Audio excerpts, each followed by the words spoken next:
Hi friends, मैं आकांक्षा शर्मा जी की वित्ताकांक्षा में आपका स्वागत करती हूँ। फ्रेंड्स, महिला सुपरवाइजर का जब हम सुपर हिट प्रैक्टिस सेट लेके आए हैं, प्रैक्टिस सेट 26। इसके पहले 25 प्रैक्टिस सेट करा चुकी हूँ। एडवांस लेवल के प्रश्न हैं जो कहीं नहीं मिलेंगे, वो यहाँ पर हैं, जो क्योंकि कहीं कहीं सिलेबस में ये टॉपिक नहीं मिलते हैं, लेकिन उनको हमको अलग से ही करना पड़ता है। तो वही ये टॉपिक हैं, तो इनको आपको बहुत अच्छे से कर लेना है। स्वच्छ भारत अभियान ये एक योजना वाले टॉपिक में भी आ सकता है। इसके अलावा जो रोग संबंधित जो क्वेश्चन है उसमें भी आ सकता है, क्योंकि मानव रोग का कारण ही स्वच्छता है। स्वच्छ रहोगे तो रोग आपको घेरेंगे, है ना। तो भारत में स्वच्छ भारत अभियान का शुभारंभ कब किया था? 2 अक्टूबर 2014 को किया था। अब आप बोलोगे ये तो हमको सबको पता ही है। हाँ, लेकिन पता है, लेकिन इसका लक्ष्य क्या था? तो इसका लक्ष्य था कि बापू की 150वीं जयंती पर 2 अक्टूबर 1869 को महात्मा गांधी जी का जन्म हुआ था। तो 2019 में उनके बर्थ की जो 150वीं जयंती मनाई जाएगी। तो इस 150वीं जयंती पर स्वच्छ भारत के लक्ष्य को पूरा करना स्वच्छ भारत अभियान का उद्देश्य था। 2014 में हमारे जो प्रधानमंत्री बने थे नरेंद्र मोदी जी, पहली बार उन्होंने इसी अभियान को आरंभ किया था। और ये सबसे अच्छा अभियान था, क्योंकि स्वच्छ रहेंगे, स्वच्छता चारों तरफ रहेगी तो सारे लोगों के लिए अच्छा है, क्योंकि रोग नहीं घिरेंगे। हमारा इंदौर भी स्वच्छ शहरों में, स्वच्छ ज़िले में, स्वच्छ राज्यों में बहुत ज़्यादा परचम लहरा रहा है। इंदौर हुआ, मध्य प्रदेश हुआ, ये भी स्वच्छता के झंडे हर साल गाड़ ही रहा है। तो भारत में स्वच्छ भारत अभियान कब आरंभ हुआ? 2 अक्टूबर 2014 को। बापूजी की 150वीं जयंती तक स्वच्छ भारत का लक्ष्य पाना इसका मेन लक्ष्य है। अगला है शिशु के बारे में सत्य क्या है। देखो, यहाँ पे एक शिशु होता है, एक सेकेंड में कलर चेंज कर लूँ।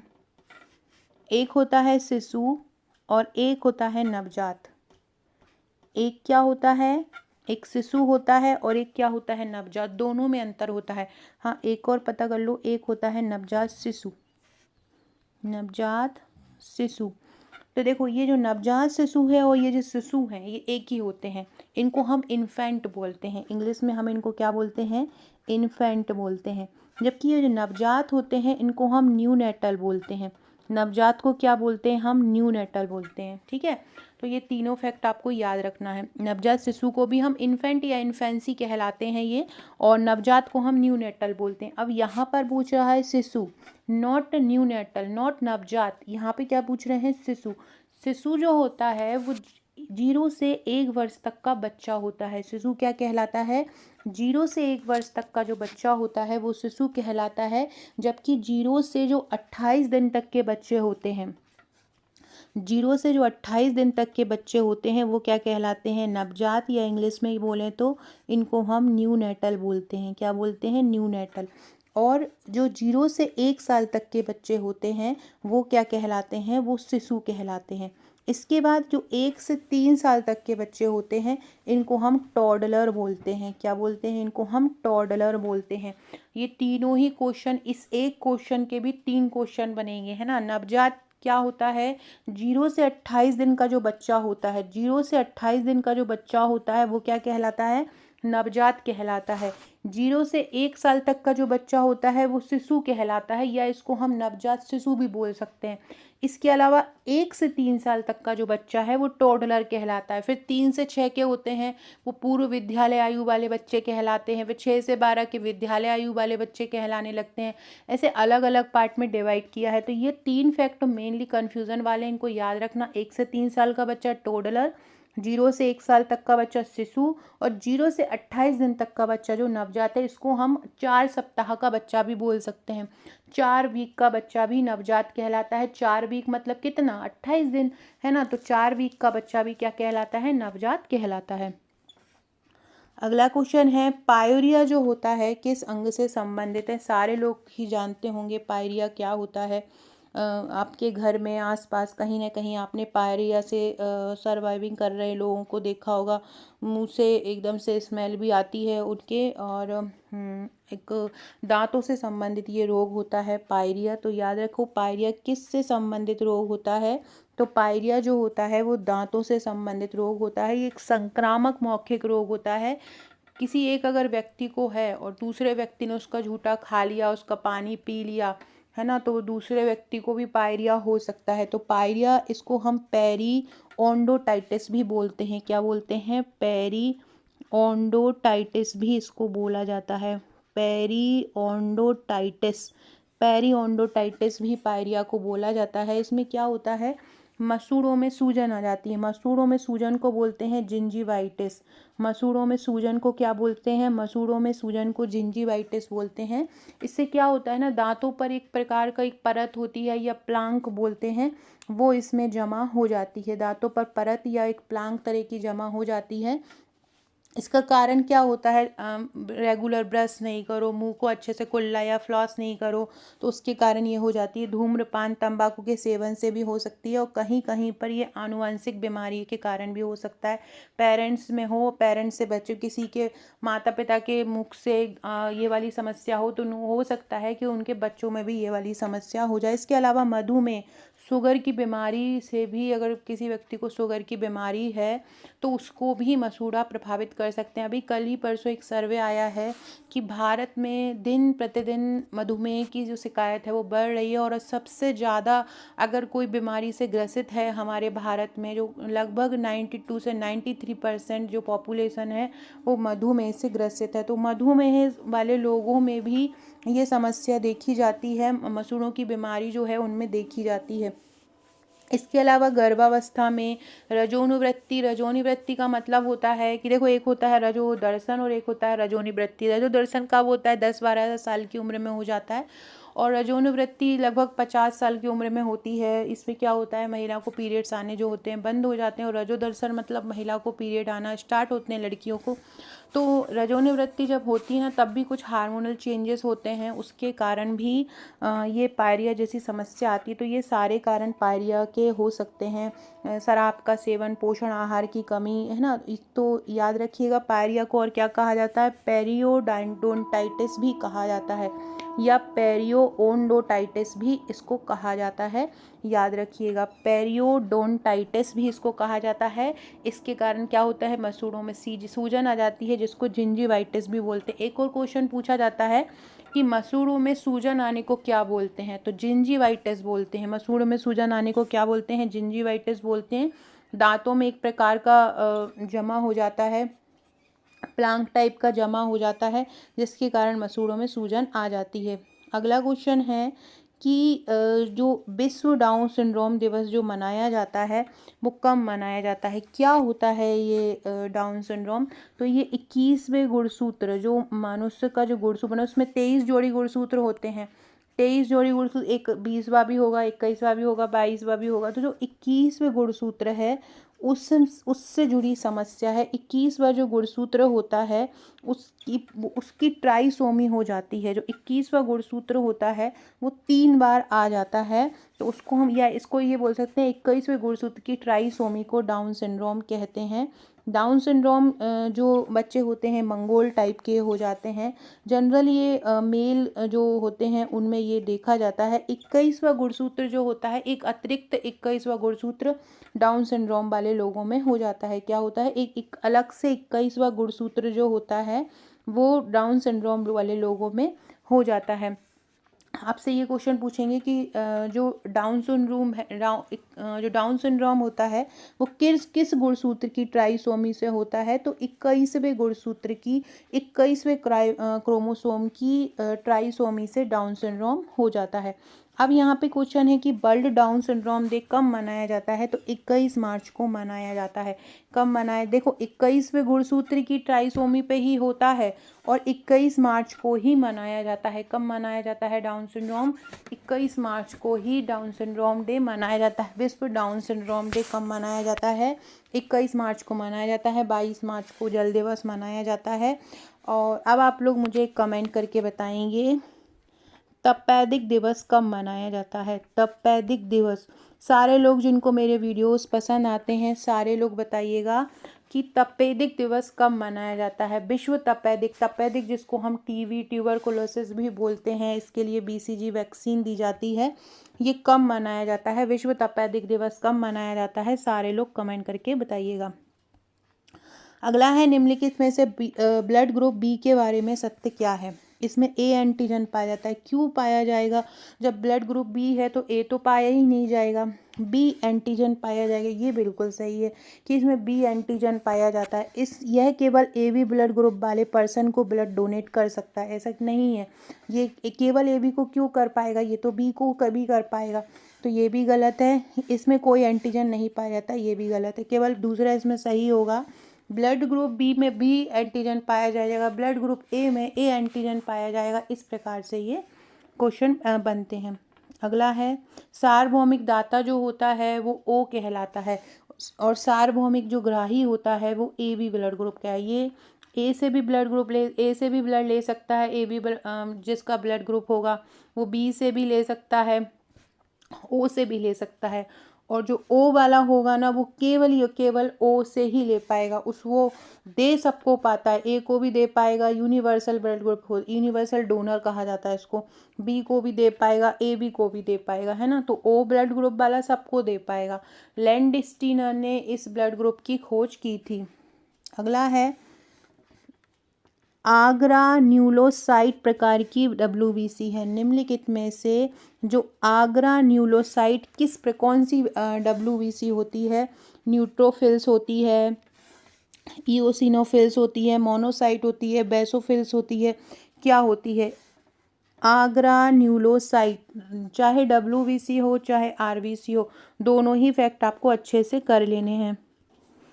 देखो बात कर रहे हैं यहाँ पे एग्रान्यूलोसाइट किस प्रकार की WBC है? न्यूट्रोफिल्स है, इओसिनोफिल्स है, मोनोसाइट्स है या बेसोफिल्स है? तो ये जो एग्रान्यूलोसाइट्स होती है WBC है, ये WBC का प्रकार होता है। WBC जो होती हैं वो दो प्रकार की होती हैं। WBC कितने प्रकार की होती हैं? दो प्रकार की होती है। एक होता है ग्रैन्यूलो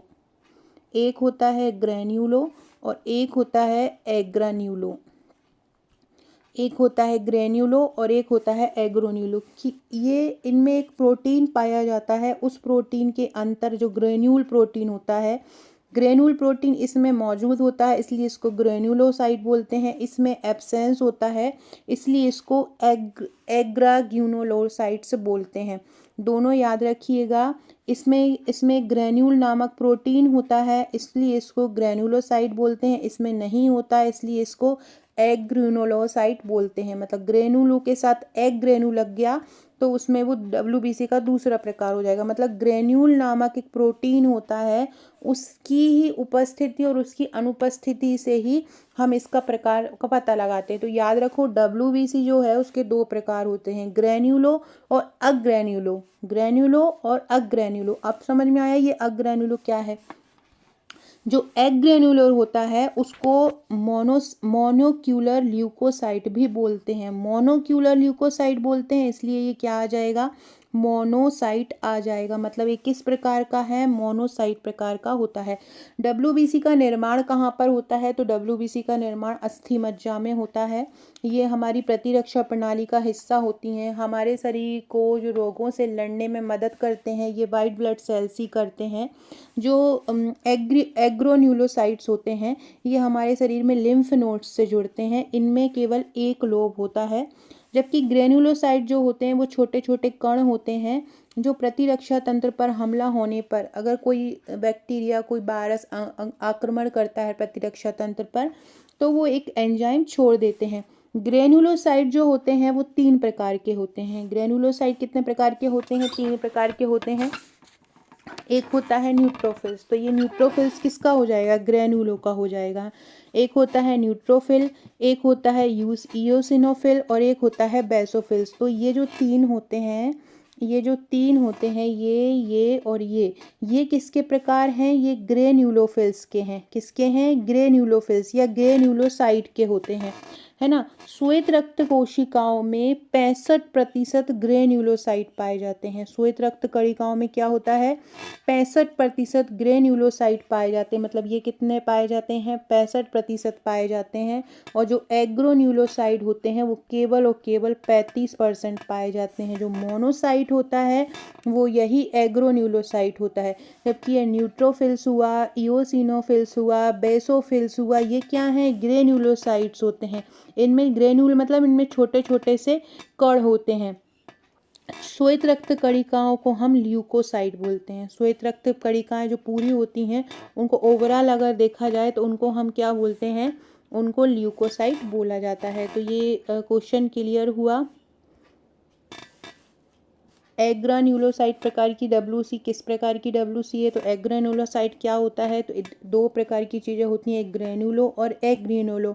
ग्रेनुलो क्या होता है, न्यूट्रोफिल्स, बेसोफिल्स, इओसिनो, जिसमें भी फिल्स आ गया वो ग्रेनुलोसाइट होती हैं। जो एग्रेनुलोसाइट होते हैं वो क्या होते हैं, जैसे कि ये मोनोसाइट हुआ है ना, तो ये एग्रेनुलोसाइट होते हैं। ये केवल 35% पाए जाते हैं, जबकि जो ग्रेनुलोसाइट होते हैं वो 65% पाए जाते हैं।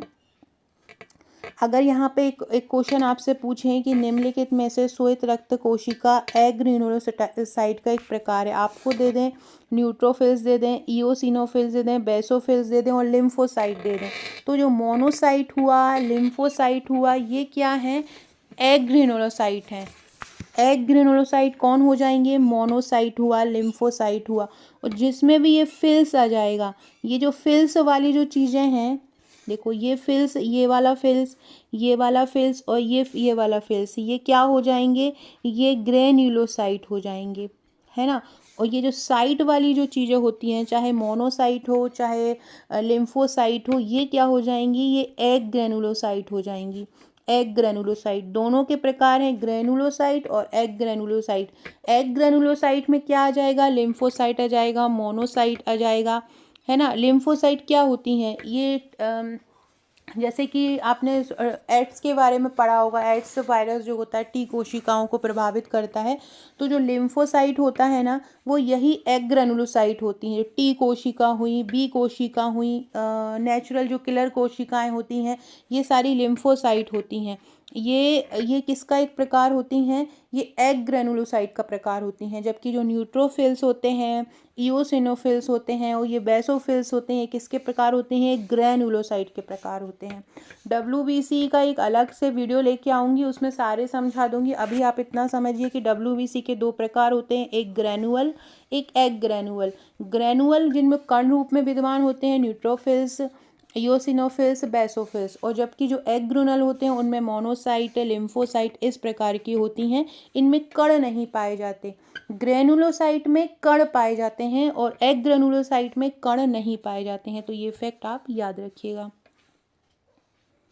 अगला क्वेश्चन है, निम्नलिखित में से मानव शरीर का कौन सा ऐसा अंग है जो पिट्यूटरी ग्लैंड को कंट्रोल करता है। पिट्यूटरी ग्लैंड जिसको हम पीयूष ग्रंथि भी कहते हैं, मानव शरीर का ऐसा कौन सा अंग है जो इस पर कंट्रोल करता है। हाइपोथैलेमस। यकृत तो क्यों ही करेगा, यकृत तो ग्लैंड अलग से ही है ना। आयरिस आँख में होता है, ये भी नहीं करेगा, ना ही किडनी करेगा। कौन करेगा, हाइपोथैलेमस करेगा। मानव शरीर का कौन सा अंग पिट्यूटरी ग्लैंड पर कंट्रोल करता है, तो हाइपोथैलेमस जो है वो पिट्यूटरी या पीयूष ग्रंथि पर कंट्रोल करता है। अगला है, अग्र पीयूष ग्रंथि द्वारा सीक्रेट प्रोलैक्टिन हार्मोन का क्या कार्य है। जहाँ पर भी लैक्टिन आ जाए, लैक्टिक अम्ल से या लैक्टिन से कोई भी पदार्थ बनाओ, कोई भी हार्मोन का नाम आ जाए, उसका समझ लो कि वो दूध से संबंधित ही है, क्योंकि लैक्टिक जो होता है वो दूध से संबंधित ही तत्व में आता है। तो ये थायराइड ग्रंथि की वृद्धि के लिए आवश्यक नहीं होगा। ये फीमेल में दुग्ध के उत्पादन को प्रेरित करता है, बिल्कुल सही है। दुग्ध का उत्पादन को कौन प्रेरित करता है, प्रोलैक्टिन करता है दुग्ध के उत्पादन को प्रेरित। लेकिन माता के स्तन में दूध को बाहर आने के लिए कौन प्रेरित करता है, ऑक्सीटोसिन करता है। लेकिन ये दूध के उत्पादन मतलब दुग्ध को बढ़ावा देता है, दुग्ध के बनने को प्रेरित कौन करता है, प्रोलैक्टिन करता है। बॉडी टिश्यूज की वृद्धि को नहीं करता, मादा में ओवेरियन पुटिकाओं को प्रेरित नहीं करता। क्या आंसर हो जाएगा, ये फीमेल के दुग्ध उत्पादन को प्रेरित करता है। अगला क्वेश्चन है, अम्लीय पदार्थों का पीएच मान क्या होता है। पीएच क्या होता है, स्केल पे नापा जाता है। जैसे कोई स्केल होता है, बीच में यहाँ पे 7 है, यहाँ पर 6 है, यहाँ पे 5 है, 4 है, 3 है, 2 है, फिर यहाँ पे 8 है, 9 है, 10 है। तो यहाँ पे अम्लीय पदार्थों का पीएच पूछ रहे हैं और क्षारीय पदार्थों का पीएच पूछ रहे हैं।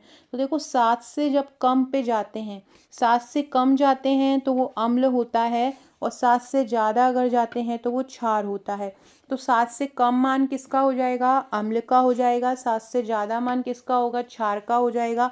और जो बीच में आ जाएगा 7, वो उदासीन होगा। मतलब अगर किसी पदार्थ का पीएच 7 है तो इसका मतलब क्या होता है? इसका मतलब वो उदासीन है। यदि किसी पदार्थ का पीएच 7 से कम है तो वो क्या है? अम्ल है। यदि किसी पदार्थ का पीएच 7 से ज़्यादा है तो वो क्या है? क्षार है। इस प्रकार से हम पीएच स्केल पे अम्लीय और क्षारीयता की पहचान करते हैं।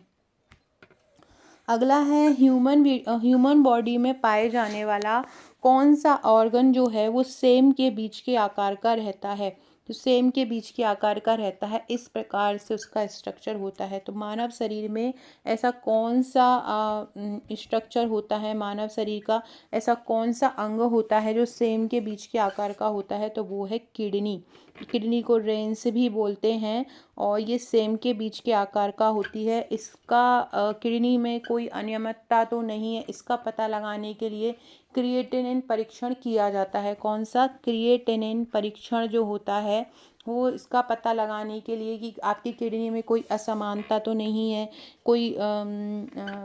मतलब कुछ गलत तो नहीं हो रहा है, किडनी का फंक्शन सही से कर रहा है या नहीं। तो उसके लिए किडनी की बीमारी का पता लगाने की रक्त परीक्षण में क्रिएटिनिन परीक्षण किया जाता है। ये किया जाता है क्रिएटिन की मात्रा जो है आपके रक्त में कितनी है, उसके अनुसार आपका किडनी कैसा काम कर रहा है वो पता लगाया जा सकता है।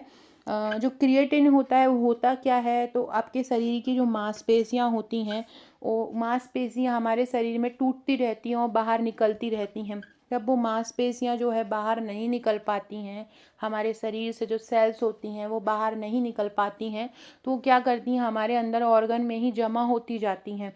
तो उन्हीं को ही हम क्या बोलते हैं? क्रिएटिनिन बोलते हैं। ऐसे ही मैंने आपको एक बार बिलीरुबिन का बताया था। बिलीरुबिन क्या होता है? जो रक्त कोशिकाएं होती हैं, जब हमारे शरीर में जो कोशिकाएं टूटती हैं तो कोशिकाओं के टूटने से एक पदार्थ बनता है बिलीरुबिन।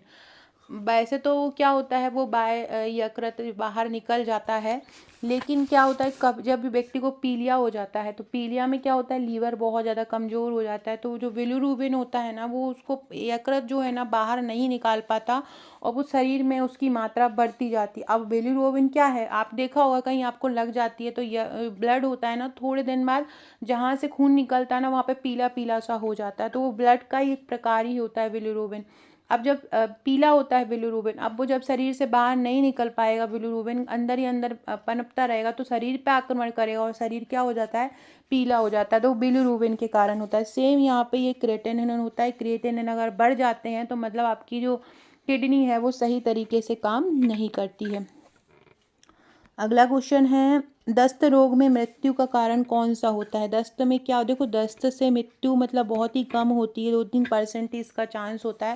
जब दस्त होते हैं या लूज मोशन होते हैं तो हमारे शरीर का क्या होता है? पानी बाहर निकलता है। इसके लिए सबसे प्राथमिक विधि क्या होती है? ORS का घोल दिया जाता है। तो दस्त रोग मृत्यु का कारण ना तो उल्टी होती है, ना पेट दर्द होता है, ना ही सुस्ती होती है। इसका सबसे मेन कारण क्या होता है? निर्जलीकरण। निर्जलीकरण मतलब होता है डिहाइड्रेशन। डिहाइड्रेशन का मतलब होता है शरीर में से पानी का निकल जाना। लूज मोशन होता है तो व्यक्ति का जितना अंदर पानी होता है वो पूरा का पूरा बाहर निकल जाता है और उसके शरीर में पानी के साथ साथ सोडियम की, पोटेशियम की, ये सारे जो पदार्थ हैं जो लिक्विड रूप में हमारे शरीर में रहते हैं वो सारे भी निकल जाते हैं, जिसके कारण उसको ORS का घोल दिया जाता है। अगला क्वेश्चन है, इमरजेंसी एम्बुलेंस सेवा के लिए किस नंबर पर डायल किया जाता है? तो इमरजेंसी एम्बुलेंस सेवा के लिए 108 नंबर पर डायल किया जाता है। किस पर डायल करते हैं? इमरजेंसी एम्बुलेंस सर्विस के लिए 108 नंबर पर डायल किया जाता है। 100 नंबर पुलिस का होता है। अगला क्वेश्चन है, देश में अनुमानित सकल जन्म दर क्रूड बर्थ रेट मतलब क्या होता है? किस पूरा औसतन कितने मात्रा में जन्म ले रहे हैं लोग? तो सकल जन्म दर जो देश में है वो है 18। कितनी है? भारत की अनुमानित सकल जन्म दर कितनी हो जाएगी? 18 हो जाएगी। मतलब भारत में सालाना करीब 18 मिलियन बच्चे पैदा होते हैं। ये जो आंकड़ा है 2021-22 का है। वर्तमान की अगर बात करें 2024 की, 2024-25 ही आने वाला है, तो करीब 25 इसकी सकल जन्म दर हो गई है। कितनी हो गई है? मतलब भारत में सालाना करीब 25 मिलियन बच्चे जन्म लेते हैं। कितनी है। और हमारे प्रजनन दर की बात की जाए तो वर्तमान में प्रजनन दर 2.1 है। कितनी है वर्तमान में प्रजनन दर? 2.1 है भारत में वर्तमान में प्रजनन दर। अनुमानित सकल जन्म दर कितनी है? टोटल अगर केवल आपसे पूछे सकल जन्म दर कितनी है तो आपका 25 आंसर आएगा, लेकिन अनुमानित सकल जन्म दर आने वाले समय की तो कितनी होगी? 18 होगी। तो इसका आंसर क्या हो जाएगा? 18 हो जाएगा। अगला है मीजल्स। मीजल्स मतलब होता है खसरा। खसरा से ग्रसित चाइल्ड को आइसोलेट करना किस लेवल के प्रिवेंशन का एग्जाम्पल होता है? आइसोलेट करने का मतलब होता है अलग करना। ये सबसे प्राथमिक स्तर की सुरक्षा होती है। प्राथमिक स्तर की सुरक्षा से मतलब है सबसे पहला जब भी हमको पता चले कि बच्चे को खसरा हो गया है तो हम उसको टैबलेट देने की कंपैरिजन में सबसे पहले उसको क्या करेंगे? उसे अपने घर में अलग से एक रूम में उसको अलग टेम्परेचर में रखेंगे, ताकि उसके साथ साथ कोई दूसरा बच्चा भी उस संक्रमण ना हो पाए। तो सबसे पहला प्रिवेंशन क्या होता है? उसको आइसोलेट करना। आइसोलेट करना मतलब उसको अलग करना। तो इसको कौन सा लेवल का प्रिवेंशन बोलते हैं? उसको प्राइमरी लेवल का। जो हमें सबसे पहले दिखेगा कि हमें सबसे पहले क्या करना है, तो वो सबसे प्राइमरी लेवल का प्रिवेंशन होगा। अगला है अस्पताल अपशिष्ट प्रबंधन के दौरान कौन सा अपशिष्ट नीले रंग के डब्बे में डाला जाता है?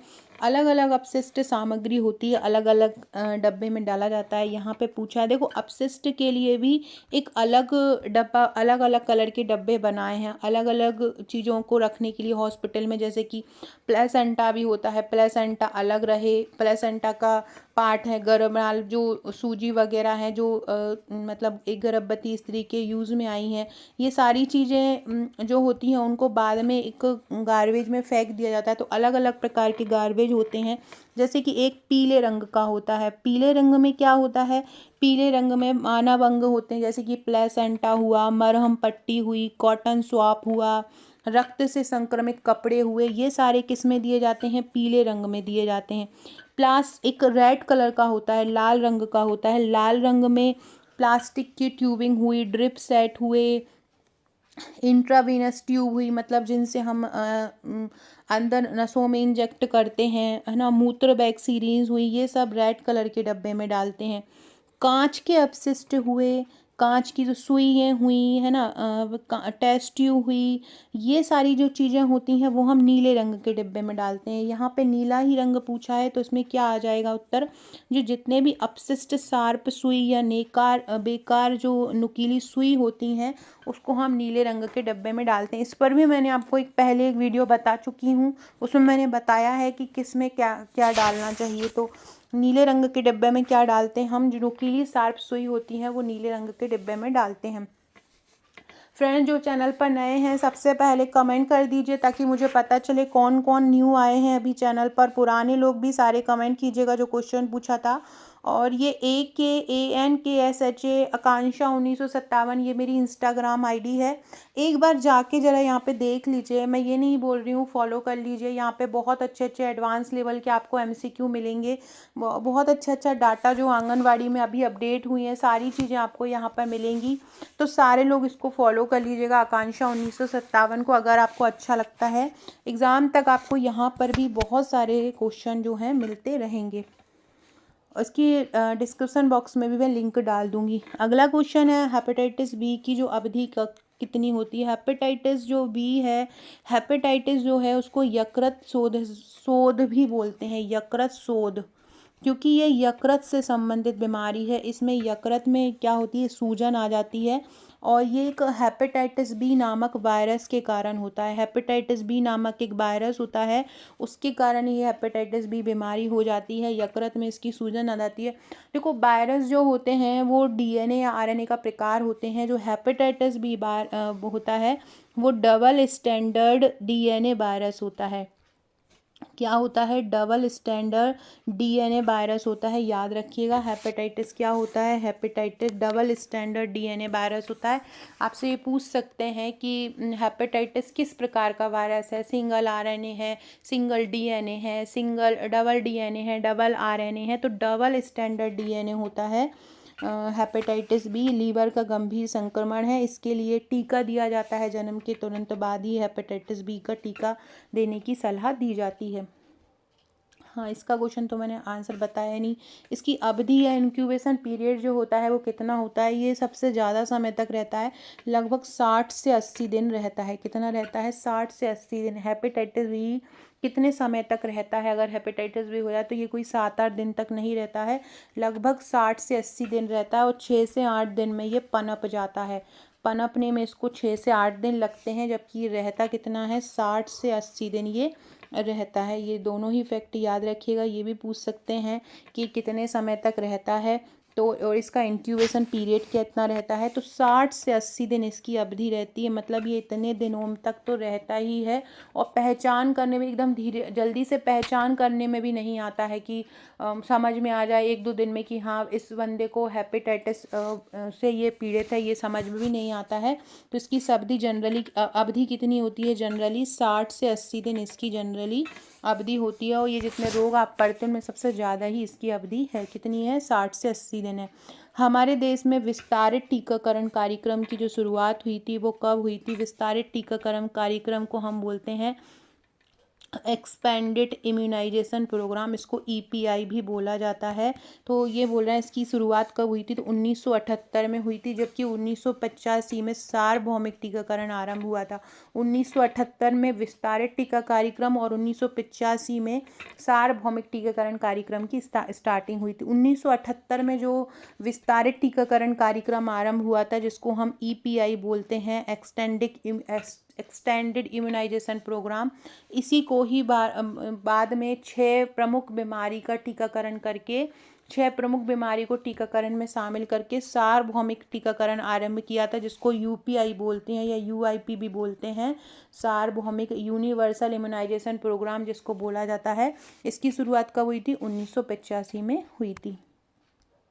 अगला है निम्नलिखित में से कौन रोगाणु? रोगाणु का मतलब होता है बैक्टीरिया। देखो खसरा जो होता है वो वायरस के कारण होता है। खसरा किसके कारण होता है? खसरा रोबेला वायरस के कारण होता है। गुर्दे की विफलता जो होती है, ये गुर्दे की विफलता तो जो होता है किसी बैक्टीरिया या किसी विषाणु के कारण नहीं होता। स्कर्वी जो होता है विटामिन सी के कारण होता है। जबकि जो हीमोफीलिया होता है, हीमोफीलिया जो होता है वो हीमोफीलिया एक वंशानुगत बीमारी होती है, जिसमें क्या होता है, एक जीन की कमी हो जाती है जिससे रक्त का थक्का नहीं जमता है। तो ये तीनों ही जो हैं वो रोगाणु जनित रोग नहीं है, लेकिन ये जो खसरा है ये रोगाणु मतलब विषाणु जनित रोग है। किसके द्वारा होता है? ये मीजल्स जिसको हम बोलते हैं, और ये रूबेला वायरस के कारण हो जाता है। तो खसरा इसका आंसर आ जाएगा। बाकी ये तीनों ना तो रोगाणु से होते हैं ना विषाणु से होते हैं। अगला है अपगार स्कोरिंग प्रणाली में कुल कितने गुण होते हैं, इसका आकलन कैसे करते हैं?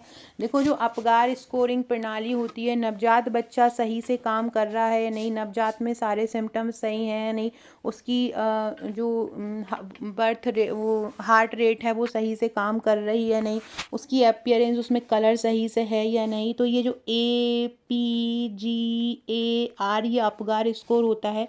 ए से मतलब होता है अपीयरेंस, मतलब हम स्किन कलर देखते हैं, स्किन कलर में देखते हैं कि बच्चे का कलर सही है क्या नहीं है, कुछ उसमें प्रॉब्लम तो नहीं है। मैक्सिमम 2 स्कोर इसमें दे सकते हैं, 0 से 2 तक स्कोर दे सकते हैं। पी से मतलब हम होता है पल्स, हम पल्स देखते हैं कि बच्चे की पल्स जो है सही आ रही है नहीं। अगर ये 100 ब्लड पल्स जो है ऊपर आ रही है, 100 BPM से जो ऊपर आ रही है तो ये सही होती है। लेकिन अगर 100 से कम आती है पल्स तो वो खतरनाक स्थिति होती है, उसमें हम उसको कम रैंक देते हैं। जी से मतलब होता है ग्रीमेस होता है, मतलब इसमें हम रिफ्लेक्स देखते हैं कि बच्चा सही तरीके से रिस्पॉन्स मुड़ रहा है, हाथ पांव उठा रहा है या नहीं। अगला होता है एक्टिविटीज़ में हम ये देखते हैं कि उसकी मसल्स कैसी हैं, ए से हम ये देखते हैं कि उसकी मसल्स कैसी हैं, और आर से हम देखते हैं रेस्पिरेशन, मतलब उसका जो श्वसन दर है वो सही है या नहीं। इस प्रकार से अपगार स्कोर 5 चीज़ों पर डिपेंड रहता है। स्किन कलर मतलब अपीयरेंस, पल्स, पी से पल्स, जी से ग्रीमेस, ए से एक्टिविटी और आर से रेस्पिरेशन। इसमें क्या होता है, ये टोटल 5 चीज़ों पे डिपेंड होती है और 0 से 2 तक स्कोर दिए जाते हैं। बहुत कम अगर चीज़ें हैं तो 0 दी जाती है, बहुत अच्छी है तो 2 दी जाती है, मंद है तो 1 दी जाती है। अधिकतम 10 तक स्कोर हो सकता है क्योंकि 5 नंबर होते हैं, टोटल 5 अबगार में 5 होते हैं, प्रत्येक को अगर हम 2-2 भी देंगे तो भी कितना होगा, अधिकतम 10 होगा। तो ये 5 चीज़ों पे दिया। अबगार स्कोर से संबंधित 2017 में भी क्वेश्चन पूछा गया था। अबगार स्कोर प्रणाली में नवजात न्यूनतम स्कोर कितना है, न्यूनतम स्कोर होता है 0 से 2 तक इसमें दे सकते हैं। अगला क्वेश्चन है 9 माह की आयु में कौन सी वैक्सीन नहीं दी जाती। देखो विटामिन ए तो दी जाती है, न्यूमोकोकल वैक्सीन भी दी जाती है, एमआर वैक्सीन भी जाती, डीपीटी वैक्सीन जो होती है वो नहीं दी जाती है। डीपीटी वैक्सीन 9 माह में नहीं दी जाती है। ये सारी जो तीनों वैक्सीन है इनका एक टाइम पीरियड है कि इनको 9 महीने में दिया जाएगा, लेकिन वो ये डीपीटी वैक्सीन है इसको 9 महीने में नहीं दिया जाएगा। ये टीकाकरण वाला जो टॉपिक है ये बहुत ज़्यादा इम्पोर्टेंट है क्योंकि मतलब सबसे ज़्यादा जो क्वेश्चन देखे गए हैं हर पार्ट में, चारों पार्टों में इस पार्ट से कहीं ना कहीं क्वेश्चन डाल ही देते हैं। क्योंकि मैंने प्रीवियस ईयर्स के पेपर भी आप लोगों को कराए हैं, बहुत सारे पेपर मैंने प्रीवियस ईयर्स के भी आपको कराए हैं, है ना, अलग अलग स्टेट के भी मैंने आपको कराए हैं। तो वो आप देखिएगा, जो डीपीटी वाली वैक्सीन है वो 6 सप्ताह पर दी जाती है, 10 सप्ताह पर दी जाती है और 14 सप्ताह पर दी जाती है। पेंटावेलेंट वैक्सीन के साथ ये डीपीटी वैक्सीन दी जाती है। बाकी ये तीनों 9 माह की आयु में दी जाती है। मासिक चक्र का जो मेंस्ट्रुएशन फेज की अवधि कितनी होती है, 3 से 5 दिन तक की होती है। अगला है निम्नलिखित में से 5 वर्ष से छोटे बच्चों की मृत्यु का मुख्य कारण क्या होता है। दस्त नहीं है, खसरा नहीं है, छोटी माता नहीं है, निमोनिया जो अक्सर जो फेफड़ों को प्रभावित करता है, ये छोटे बच्चे अक्सर ये चीज़ें सहन नहीं कर पाते हैं और उनकी जो होती है मृत्यु हो जाती है। नर में पेनिस का लंबे समय तक इरेक्ट मतलब होता है खड़ा होना, क्या कहलाता है, तो इसको हम प्रियपेज बोलते हैं, प्रियपेज बोलते हैं। पेनिस अगर जो होता है लड़के का वो लंबे समय तक अगर खड़ा होता है तो उसको क्या कहते हैं, प्रियपेज भी बोलते हैं। अगला है नरवंध्यता या पुरुष बांझपन का कारण क्या हो सकता है। नरवंध्यता या पुरुष बांझपन का देखो क्रिप्टोचिडिज्म भी होता है, आर्काइटिस भी होता है, एजोस्पर्मिया, ये तीनों ही कारण नरवंध्यता के हो सकते हैं। अगला है प्लेसेंटा प्रीविया क्या होता है। देखो प्लेसेंटा की अलग अलग स्थिति होती है। प्लेसेंटा अच्छी पोजीशन में भी होता है, बुरी पोजीशन में भी होता है। प्लेसेंटा प्रीविया इसमें क्या होता है, देखो जो प्लेसेंटा होता है वो समय से पहले ही क्या होता है, गर्भाशय की गुहा के नीचे आ जाता है, उसको हम प्लेसेंटा प्रीविया बोलते हैं। मतलब ये माँ के गर्भाशय की निचली गर्दन को पूरी तरह से ढक लेता है। जिस गर्दन से ये बच्चा जो होता है यहाँ से बाहर आने वाला होता है, तो अब ये देखो, जैसे कि ये पूरा स्ट्रक्चर है माँ जहाँ पे बच्चा, अब यहाँ पे बच्चा है और ये जो है गर्दन है। अब बच्चा यहाँ पे है तो क्या होगा, यहाँ पे आ जाता है, ये जैसे रेड से किया है ना, ये बीच में आ गया प्लेसेंटा।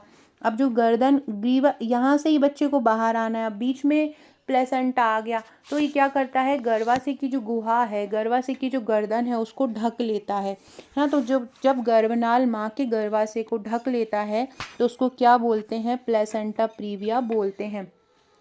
जिसमें क्या होता है, जब प्लेसेंटा निचले गर्भाशय ग्रीवा में आ जाता है, जनरली क्या होता है, प्लेसेंटा तो पीछे होना चाहिए, बच्चा आगे होना चाहिए, क्योंकि जब प्रसव होता है तो सेकेंड स्टेज में क्या होता है, बच्चा बाहर आता है और थर्ड स्टेज में क्या होता है, प्लेसेंटा बाहर आता है। लेकिन प्लेसेंटा क्या होता है, गर्भाशय ग्रीवा को पहले ही ढक लेता है ना, बच्चे को आने से पहले ही। तो उस समय जो प्लेसेंटा प्रीविया होता है, इसमें डिलीवरी के दौरान बहुत ज़्यादा खून भी आने लगता है और फिर उसको बच्चा फिर वो बाहर आ ही नहीं पाता, फिर हम बच्चे की माता का सीज़र करना पड़ता है, ऑपरेट द्वारा ही बच्चा होता है। तो प्लेसेंटा प्रीविया जो होता है बेकार स्थिति होती है ना। प्रोस्टीरियर जो होता है, प्रोस्टीरियर, ये बहुत अच्छी स्थिति होती है। इसमें सीधे सीधे जो क्राउन मतलब बच्चे की जो सिर होता है वो गर्भाशय के बाहर दिखता है, जो कि प्लेसेंटा प्रीविया जो होता है वो एक बेकार स्थिति होती है। प्लेसेंटा जो होता है निचले गर्भाशय में आ जाता है। अगला है माता एवं उसके फीटस के मध्य ऑक्सीजन और कार्बन डाइऑक्साइड का आदान प्रदान किस प्रक्रिया द्वारा होता है। Very very important question. तो ये साधारण विसरण द्वारा होता है, सिंपल डिफ्यूजन हो द्वारा। माता एवं उसके फीटस के मध्य गर्भ नाल और प्लेसेंटा द्वारा ही माता और बच्चे का जुड़ाव होता है, सारा पोषण तत्व मिलते हैं, है ना। तो ये सारी चीज़ें जो होती हैं वो किस क्रिया द्वारा होती है, वो साधारण विसरण द्वारा होती है। अगला है बच्चों में सामान्य कैपिलरी रिफिल कितना होता है। सामान्य कैपिलरी रिफिल मतलब खींचने का समय जो होता है वो कितना होता है, 3 सेकंड से कम होता है। सामान्य कैपिलरी रिफिल होती है मतलब वो खींच सकता है सांस को, कितना होता है, 3 सेकंड से कम होता है। फ्रेंड्स ये हमारा हम जीतेंगे सुपरवाइज़र बैच है, बहुत शानदार तैयारी हम यहाँ पे करवा रहे हैं।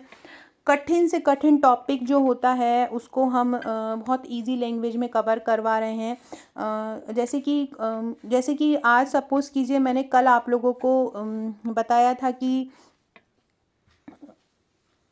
ICMR में मैंने आपको ICMR रिपोर्ट में मैंने आपको करवाया था कि आयरन की अवस्था 0 से 6 महीने के बच्चे को कितनी है, 3 से 5 साल तक के बच्चे को कितनी है, 7 से 9 तक की कितनी है, 11 से 13 कितनी है, 13 से 19 कितनी है, किशोर को कितनी है, जवान को कितनी है, गर्भवती को कितनी है, धात्री को कितनी। अलग अलग स्टेज में जो अवस्थाएं होती हैं वो मैंने आपको करवाई थी। लेकिन अब ये अवस्था मैंने करवा तो दी, अब इसको आप याद कैसे रखोगे, है ना। तो ये क्या होता है, इसको मैं ट्रिक द्वारा करवा रही हूँ। सारे जितने भी टॉपिक हैं, जितने भी योजनाएं होती हैं, इतनी सारी योजनाएं हैं, करीब 2500 प्लस योजनाएं आपको करना है, आपको याद नहीं होंगी। लेकिन हम क्या कर रहे हैं, सारे टॉपिक को ट्रिक द्वारा याद करवा रहे हैं। हमारा एक फंडा है कि हम एक चीज टॉपिक देते हैं, उस टॉपिक को तैयार करवाते हैं और फिर अगले दिन उसका टेस्ट लेते हैं। एक ही जगह पे आपको टेस्ट सीरीज़ भी मिल रही है, वीडियो लेक्चर्स भी मिल रहे हैं और ट्रिक्स भी मिल रही हैं, नोट्स भी मिल रहे हैं, MCQ भी मिल रहे हैं, सारा कुछ मिल रहा है। छोटे से छोटा टॉपिक होगा हर पार्ट का, वो सारा हम कवर करवा रहे हैं। ट्रिक द्वारा सारे टॉपिक याद हो रहे हैं। टॉपिक वाइज आपको ई बुक मिलेंगी, 1040 CDP के MCQ मिलेंगे, 1000 ICMR 2020 और 2024 के MCQ। अभी आपको मिल तो बहुत जगह भी जाएंगे, लेकिन ट्रिक कहाँ मिलेंगी, किस तरह से आपको टॉपिक को पढ़ना है, ये कैसे मिलेगा, ये केवल और केवल हमारे ही जीके विद आकांक्षा बैच में मिल रहा है। 2500 प्लस योजना MCQ, 2000 प्लस अधिनियम MCQ, टॉपिक तैयार करवाकर डेली टेस्ट सीरीज होती है, डेली टेस्ट होते हैं। टेस्ट के बाद आपकी रैंकिंग लगती है। जैसे ही टेस्ट कंप्लीट होता है, अगले दिन का टेस्ट टॉपिक आपको दे दिया जाता है जो आपको तैयार करना रहता है। इसके अलावा सुपरवाइजर का प्रश्न बैंक मिलता है। गणित, कंप्यूटर तक शक्ति ट्रिक द्वारा कवर कराया जाता है। पोषण, टीकाकरण, शिशु देखभाल, शिक्षा अधिनियम, योजना प्रबंधन, टॉपिक वाइज सारा कुछ कवर है। डेली टारगेट रहता है, डेली टेस्ट होता है। बहुत ही सरल तरीका है पढ़ने का। ऑनलाइन भी दे सकते हैं और ऑनलाइन भी ले सकते हैं, और ऑनलाइन के साथ हार्ड कॉपी भी लेना चाहते हैं तो वो भी ले सकते हैं। इसके अलावा 2017 और 2014 के को पेपर भी हम करवा रहे हैं। इस पूरे पैकेज का चार्ज ओनली 799, केवल 799 में आपको सारा कुछ थ्योरी नोट्स भी, सारों के MCQ भी, हर टॉपिक के छोटे से छोटा टॉपिक।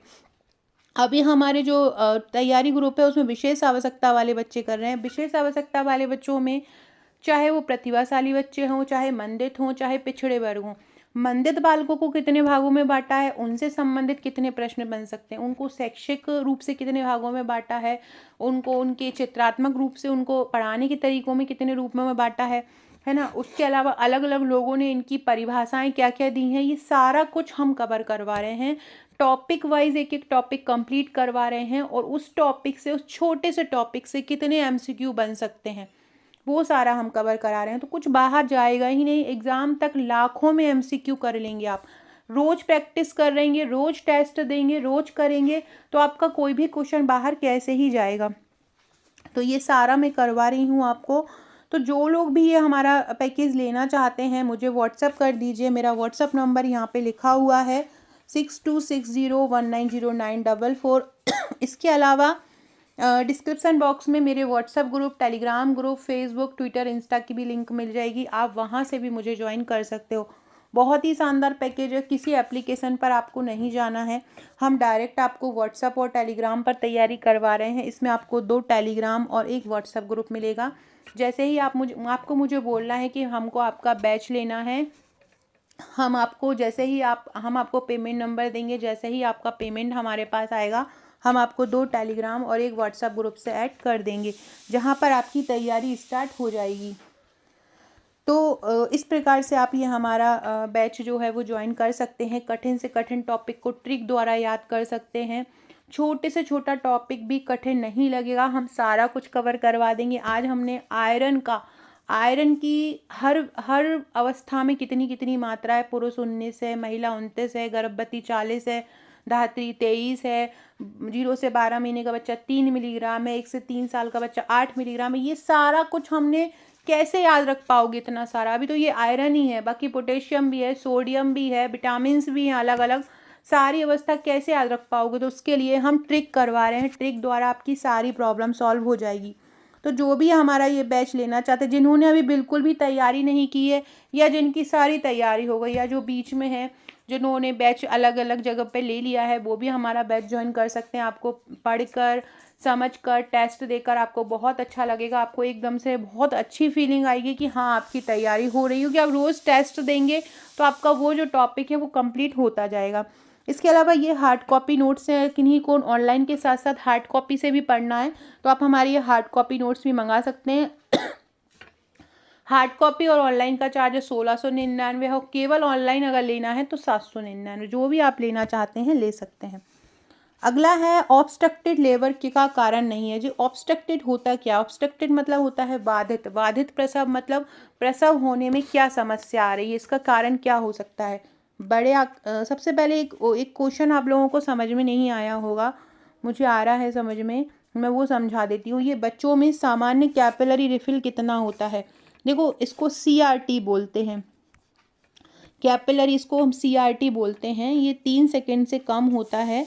ये क्या होता है? ये इसको मापा जाता है कि बच्चा सही से श्वसन ले पा रहा है या नहीं, उसकी मतलब वो अपनी सांस को खींच पा रहा है या नहीं, अंदर ले पा रहा, इनहेल बोलते हैं ना, इनहेल कर पा रहा है नहीं, उसको हम CRT बोलते हैं। इसको केशिका पुनः भरण भी बोला जाता है, केशिका पुनः भरण भी इसको बोला जाता है। नवजात में ये पूछा जाता है, तो ये आपको याद रखना है, 3 सेकंड से कम, मतलब वो कितना सांस को ग्रहण करने की उनकी क्षमता कितनी है। अगला है ऑब्स्ट्रक्टिव लेबर का कारण नहीं, इनमें से कौन बाधित प्रसव का कारण नहीं होता है? तो देखो, बड़े आकार का फीटस, पेल्विक का नैरो होना, चेहरा गर्भ प्रस्तुति। देखो, ये तीनों जो हैं ये तो ये बाधित प्रसव के कारण हो सकते हैं। बड़ा आकार का फीटस, अगर भ्रूण बड़ा होता है तो बाहर निकलने में उसको समस्या होगी। पेल्विक अगर चौड़ा होगा तो भी ऐसा कोई प्रॉब्लम वाली बात नहीं है। चेहरा गर्भ प्रस्तुति मतलब होता है कि बच्चे का सबसे पहले क्या आना चाहिए, धड़ ही आना चाहिए पहले, तो वही पहले आ रहा है तो प्रॉब्लम क्या होगी? लेकिन नहीं होगी। तो लेकिन ये कारण नहीं होता। एंटीवर्टेड जो यूटेरस, बड़े आकार का फीटस कारण होगा। पेल्विक का नैरो होना इसलिए कारण हो जाएगा क्योंकि क्या होगा कि चौड़ा पेल्विक जो होता है, जो जहाँ से बच्चा बाहर आता है, जो हिस्सा होता है नीचे का गर्भाशय वाला, जहाँ पे गर्भाशय होता है, तो ये अगर जो होता है अगर चौड़ा हो जाएगा, ज़रूरत से ज़्यादा चौड़ा हो जाएगा, तो क्या होगा कि बच्चा जो है बाहर निकलने में मतलब बहुत ईजिली, बहुत जल्दी मतलब समय से पहले ही आने वाला हो जाएगा। तो ये भी प्रसव में एक बाधित कारण होता है। चेहरा गर्भ प्रस्तुति, चेहरा पहले से ही फेस बाहर आने लगे, वो भी एक समस्या होती है। एंटीवर्टेड जो यूटेरस होता है, गर्भाशय ग्रीवा की ओर आगे की झुका हुआ होता है और ये पेट की ओर इशारा करता है, गर्भाशय की सामान्य स्थिति होती है। इसमें अगर एंटीवर्टेड यूटेरस होता है तो इसका मतलब होता है कि प्रसव जो होगा वो सामान्य होगा। सामान्य प्रसव को हम एंटीवर्टेड यूटेरस बोलते हैं, जबकि ये तीनों जो होते हैं ये प्रसव में बाधित कारण हो सकते हैं। जबकि ये एंटीवर्टेड यूटेरस जो होता है वो एक सामान्य हो सकता है, इसको हम पूर्ववर्ती गर्भाशय भी बोलते हैं। ये एक सामान्य स्थिति हो जाती है। जबकि ये जो तीनों कारण होते हैं, ये गर्भ में प्रॉब्लम कर सकते हैं। गर्भावस्था में नॉर्मल डिलीवरी में प्रॉब्लम कर सकते हैं। बच्चा का अगर आकार बड़ा होता है, ये कब हो सकता है, जब भी महिला को अगर गर्भवती महिला का जो शुगर अगर बढ़ी हुई होती है, तो अगर शुगर बढ़ती है ना, तो बच्चे का वजन जो होता है वो ज़रूरत से ज़्यादा होता है, जिससे कि फीटस को बाहर आने में प्रॉब्लम होती है।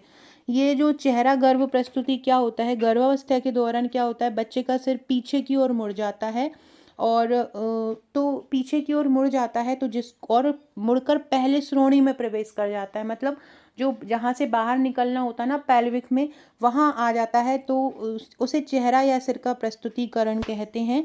और इसमें क्या होता है, भ्रूण का सिर और गर्दन काफ़ी ज़्यादा फैल जाता है, तो ये स्थिति बहुत ज़्यादा बेकार हो जाती है और इसमें सामान्य प्रसव की संभावना योनि द्वारा कम हो जाती है, सीजर ही करना पड़ता है। क्या होता है, चेहरा गर्भ प्रस्तुति में मुड़ जाता है। ये इसमें भी हो सकता है कि जब भी कोई बच्चा सिंड्रोमिक हो, मतलब कोई विकार से पीड़ित हो, उस समय भी चेहरा गर्भ प्रस्तुति हो जाती है। तो ये तीनों कारण बाधित प्रसव के हैं, जबकि एंटीवर्टेड यूटेरस बाधित प्रसव का कारण नहीं है। एंटीवर्टेड यूटेरस जो होता है वो सामान्य प्रसव होता है। एंटीवर्टेड यूटेरस क्या होता है, एंटीवर्टेड जो यूटेरस होता है वो एक सामान्य प्रकार का यूटेरस होता है, इसमें कोई समस्या नहीं आती है। यूटेरस के भी अलग अलग प्रकार होते हैं। नॉर्मल जो पोजीशन होती है वो एंटीवर्टेड ही होती है, लेकिन एक रेट्रोफ्लेक्स्ड होती है, एक रेट्रोवर्टेड होती है। ये जो स्थिति होती है रेट्रो वाली, ये थोड़ी सी समस्या वाली होती है, जबकि एंटीवर्टेड जो होती है वो सामान्य स्थिति होती है। निम्नलिखित में से प्रेग्नेंट वुमेन में यूज़ करने वाली एंटी हाइपर टेंसिव दवा कौन सी होती है, तो निफेडेपिन दी जाती है। क्या दी जाती है, निफेडेपिन जो है वो दवाई इसमें दी जाती है। NHFS का फुल फॉर्म क्या होता है, नेशनल फैमिली हेल्थ सर्वे इसका फुल फॉर्म होता है। नेशनल फैमिली हेल्थ सर्वे इसका फुल फॉर्म होता है। अगला है, निम्न में फीटल स्कल मतलब भ्रूण की खोपड़ी में पाए जाने वाले अग्र फॉन्टानेल का एक निर्माण होता है, एक उठी हुई सी संरचना पाई जाती है। ये किस फ्यूचर या किस बंध द्वारा होता है, फ्रंटल द्वारा बिल्कुल होता है, कोरोनल द्वारा भी होता है, सजाइटल द्वारा भी होता है। ये उपरोक्त सभी इसके कारण हो जाएंगे। अगला है, एक महिला में लेबर की थर्ड स्टेज के दौरान होने वाली मुख्य घटना क्या है। थर्ड स्टेज में प्लेसेंटा बाहर आता है। पहली स्टेज में सर्विक्स विस्तार होता है। सर्विक्स को हम बोलते हैं गर्भाशय की ग्रीवा। ये पहली स्टेज में बाहर आती है और थर्ड स्टेज में प्लेसेंटा बाहर आता है और सेकेंड स्टेज में बच्चा बाहर आता है। अगला है, ऑक्सीपिटो एंटीरियर स्थिति के बारे में क्या सही है। ऑक्सीपिटो इंटीरियर स्थिति क्या होती है, इसमें क्या होता है, जो फीटस होता है उसका ऑक्यूपिट पेल्विस के आगे की ओर अर्थात सिम्फाइसिस प्यूबिस के सामने स्थित होता है। इसको हम अगर नेचुरल भाषा में पढ़ें तो क्या होता है कि प्लेसेंटा, आप जानते हैं प्लेसेंटा क्या होता है, शिशु को ऑक्सीजन पोषक पदार्थों की जो पूर्ति होती है इसी के द्वारा होती है। एंटीरियर जो प्लेसेंटा होता है उसमें क्या होता है कि प्लेसेंटा गर्भाशय के सामने वाले हिस्से से जुड़ जाता है, जो अभी हमने ऊपर पढ़ा था प्लेसेंटा प्रीविया वाला। गर्भावस्था के दौरान प्लेसेंटा माँ की रक्षा ही करता है, बच्चे को खून वगैरह ये सब चीज़ें माँ के द्वारा बच्चे को यही पहुँचाता है। लेकिन क्या होता है, प्लेसेंटा की पोजीशन जो होती है वो गर्भावस्था आने तक जो होती है खराब होती है। एंटीरियर जो प्लेसेंटा वाली स्थिति होती है, जब प्लेसेंटा पेट की दीवार के पास गर्भाशय के सामने वाले हिस्से में अपने आप जुड़ जाते हैं। प्लेसेंटा खुद को गर्भाशय से कहीं भी जोड़ सकता है। आमतौर पर यह रीढ़ की हड्डी के नज़दीक और पीछे की ओर विकसित होता है, मतलब पोस्टीरियर पीछे। ये बच्चा है और बच्चे के पीछे विकसित होता है ये प्लेसेंटा, ये आगे बच्चा है पीछे प्लेसेंटा होता है। एंटीरियर प्लेसेंटा पोजीशन में शिशु की अधिकतर मूवमेंट महसूस नहीं हो पाती हैं। ये गर्भवती महिला को अगर एंटीरियर प्लेसेंटा हो जाता है तो क्या होता है, वो उसको फिर योनि द्वारा बच्चा बाहर नहीं आता है, फिर सीजर ही करना पड़ता है। इसमें क्या होता है, फीटस का जो ऑक्यूपिट पेल्विस के आगे की ओर अर्थात सिम्फाइसिस प्यूबिस के सामने स्थित होता है। मतलब ये एक संरचना होती है गर्भाशय में, आगे की जो बच्चे के पीछे होना चाहिए जो स्थिति, वो कहाँ आ जाती है, आगे की ओर आ जाती है, सिम्फाइसिस प्यूबिस।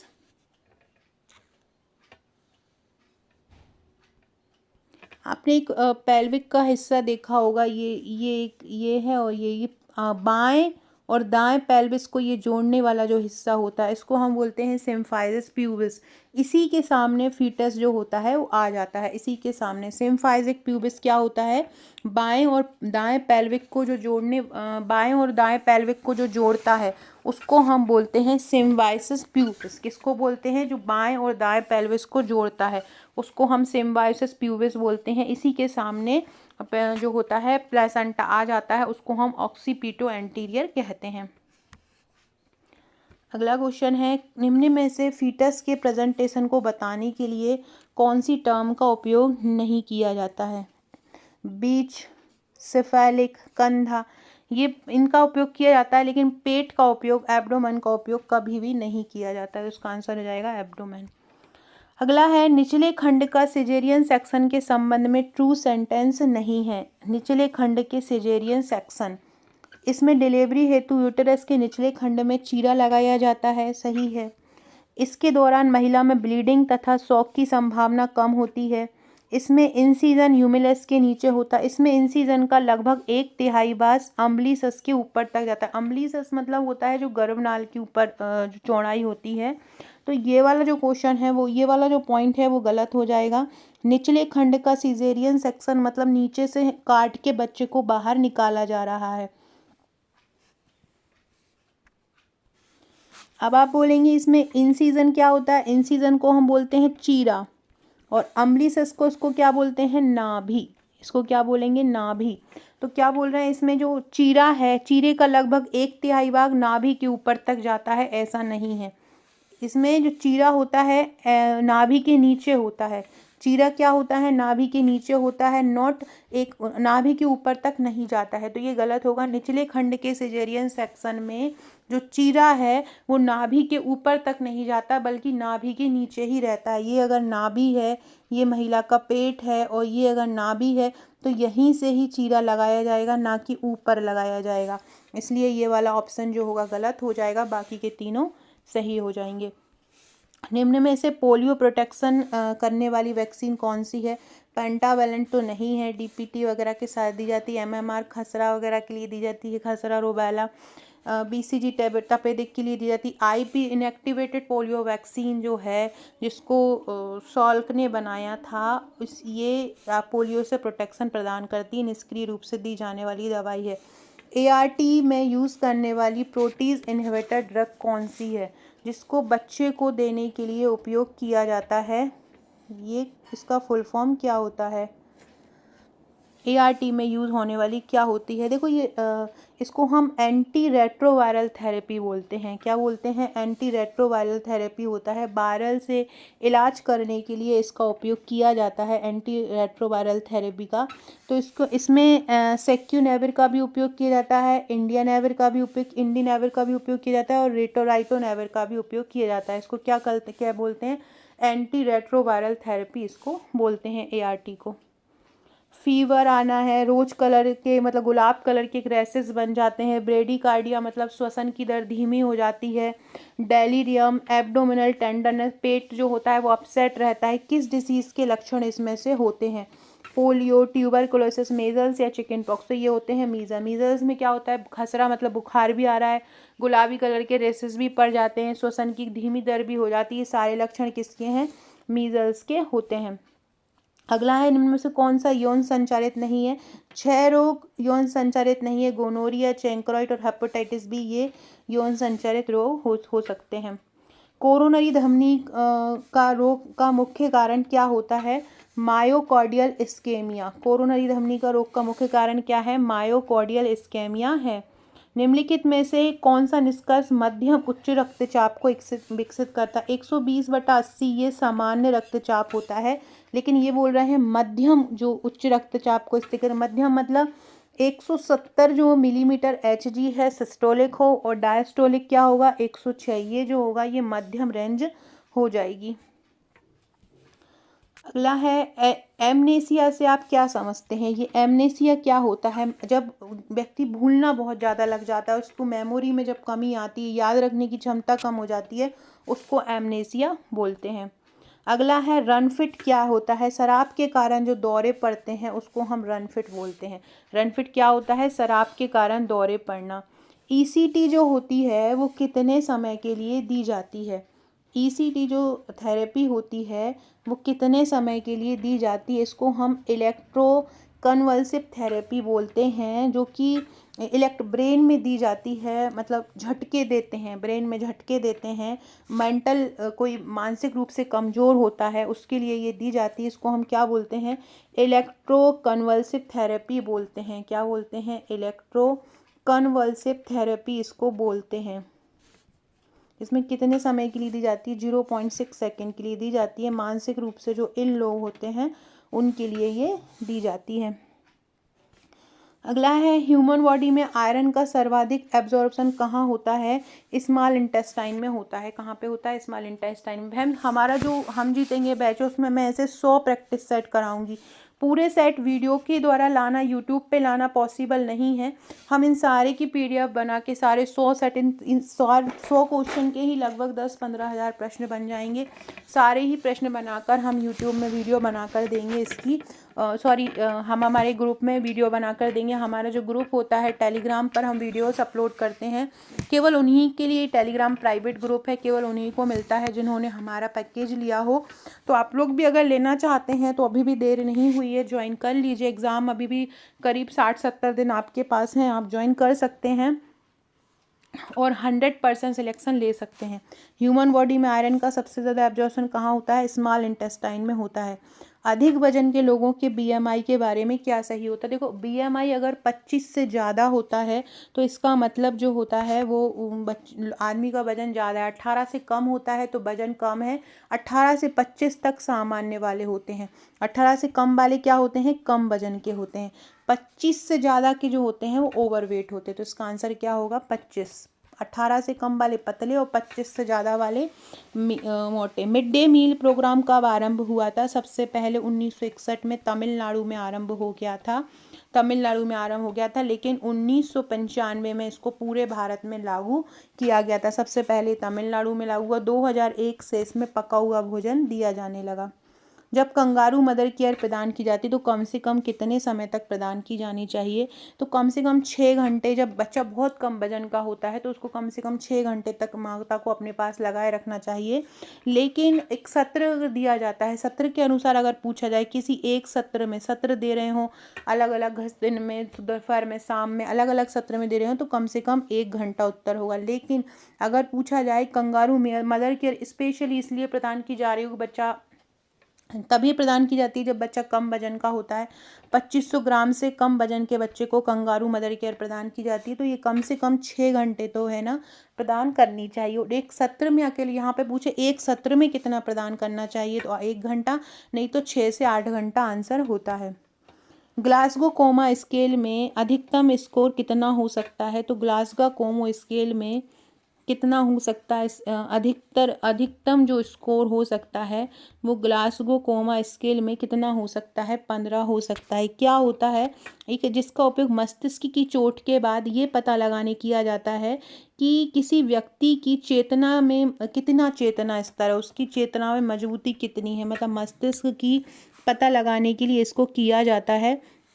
इसमें अधिकतम कितना रैंक होता है, इसमें अधिकतम 15 रैंक होता है। कितना होता है, 15 रैंक इसमें अधिकतम होता है। मस्तिष्क के लिए एक प्रणाली होती है। पायरोसिस से आप क्या समझते हैं, ये पायरोसिस क्या होता है, तो पायरोसिस जो ईसोफेगस होता है, मतलब पेट होता है, पेट में क्या होता है, एकदम जलन होना, एसिडिटी बढ़ना, उसको हम पायरोसिस बोलते हैं। तो ईसोफेगस में बर्निंग सेंसेशन होना, जलन पैदा होना पायरोसिस के लक्षण में आता है। लेविरिन्थाइटिस क्या है, तो ये कान संबंधी विकार है, कान का एक रोग है। लेविरिन्थाइटिस क्या है, कान संबंधित एक विकार है। अगला है क्रिएटिनिन के बारे में सही वाक्य कौन सा है। क्रिएटिनिन ये एक अपशिष्ट उत्पाद होता है, जो मैंने अभी बताया मांसपेशियों के टूटने से बनता है, किडनी में ये जमा हो जाता है। क्या होता है, ये क्रिएटिनिन एक अपशिष्ट उत्पाद होता है। लेबर रूम का तापमान कितना होना चाहिए, 20 से 24 डिग्री सेल्सियस लेबर रूम का तापमान होना चाहिए। दर्द होने के दौरान मूत्र त्याग मतलब मूत्र त्याग में अगर दर्द हो रहा है तो उसको क्या बोलते हैं, उसको डिसूरिया बोलते हैं। मूत्र त्याग में अगर दर्द हो रहा है तो उसको क्या बोला जाता है, उसको डिसूरिया बोला जाता है। क्या? डिसूरिया। बढ़ती उम्र के कारण होने वाले हेयरिंग लॉस को क्या बोलते हैं, प्रेसबाइसिस बोलते हैं। क्या बोलते हैं? प्रेसबाइसिस। प्रेसबाइसिस बोलते हैं। अगर बढ़ती उम्र के कारण बाल जो हो रहे हैं, झड़ रहे हैं, तो उसको क्या बोलेंगे? प्रेसबाइसिस बोलेंगे। क्या बोलेंगे? प्रेसबाइसिस। कौन सा इम्यूनोग्लोबिन मानव के दूध में पाया जाता है? Immunoglobulin alpha. अल्फा इम्यूनोग्लोबिन मतलब एंटीबॉडी होती है ये, है ना, तो ये एंटीबॉडी होती है। ये कहाँ? मानव के दूध में पाई जाती है, इम्यूनोग्लोबिन अल्फा। सीवीए क्या होता है? सीवीए क्या होता है? एक न्यूरोलॉजिकल डिसऑर्डर होता है। सीवीए क्या होता है? तंत्रिका तंत्र की एक बीमारी को हम सीवीए बोलते हैं। क्या बोलते हैं? तंत्रिका तंत्र की, इसको बोलते हैं सेरिब्रोवास्कुलर एक्सीडेंट। सेरिब्रोवास्कुलर, सेरिब्रोवास्कुलर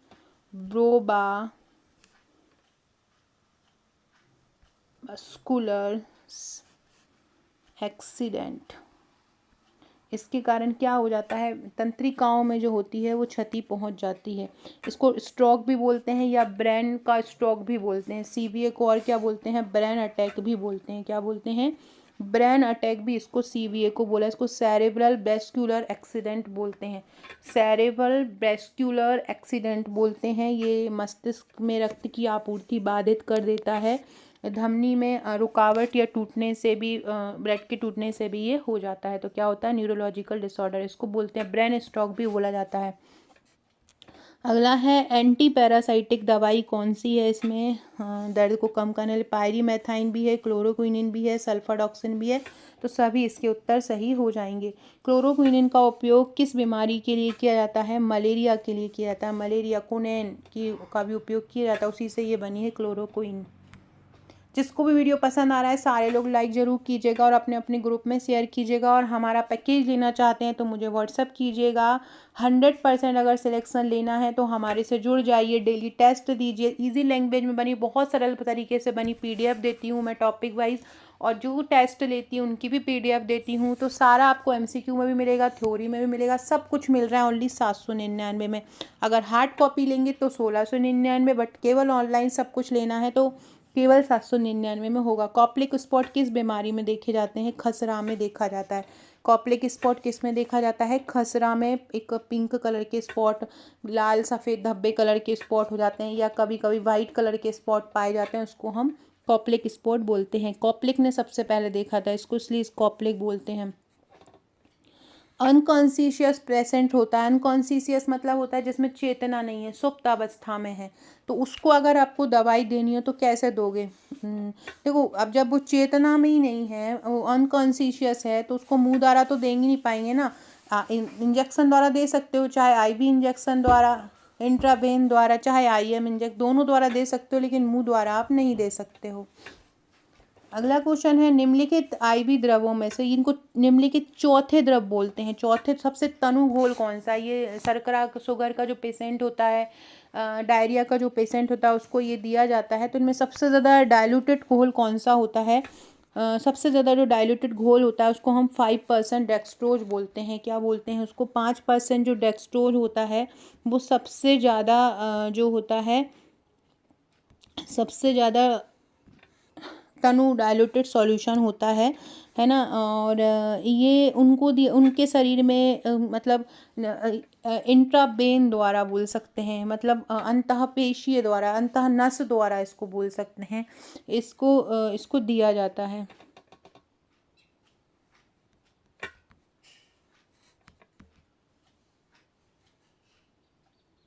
इसको जो ग्लूकोज का लेवल जिसमें कम हो जाता है, ग्लूकोज में भी दिया। हाइपोग्लाइसेमिया जिसको हो जाता है, मतलब बहुत कम रक्त शर्करा हो जाती है, उस इलाज में ये जो है इंजेक्ट किया जाता है आईवी मोड द्वारा, इंट्रावेन मोड द्वारा। ये इसको अंतःशिरा बोलते हैं, इसको अंतःशिरा मोड द्वारा ये दिया जाता है।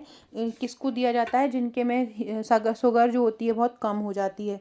लोकल एंथीसिया को और किस नाम से जाना जाता है? जो लोकल एंथीसिया है उसको रीजनल एंथीसिया के नाम से जाना जाता है। रीजनल मतलब क्षेत्रीय। अगला है बिलरोथ फर्स्ट प्रक्रिया किस डिसीज़ के मैनेजमेंट हेतु उपयोग में लाई जाती है? पेप्टिक अल्सर जो पेट में हो जाता है, पेप्टिक अल्सर में ये बिलरोथ फर्स्ट प्रक्रिया उपयोग में लाई जाती है। बिलरोथ और पेप्टिक अल्सर रिलेट करके याद रखिएगा।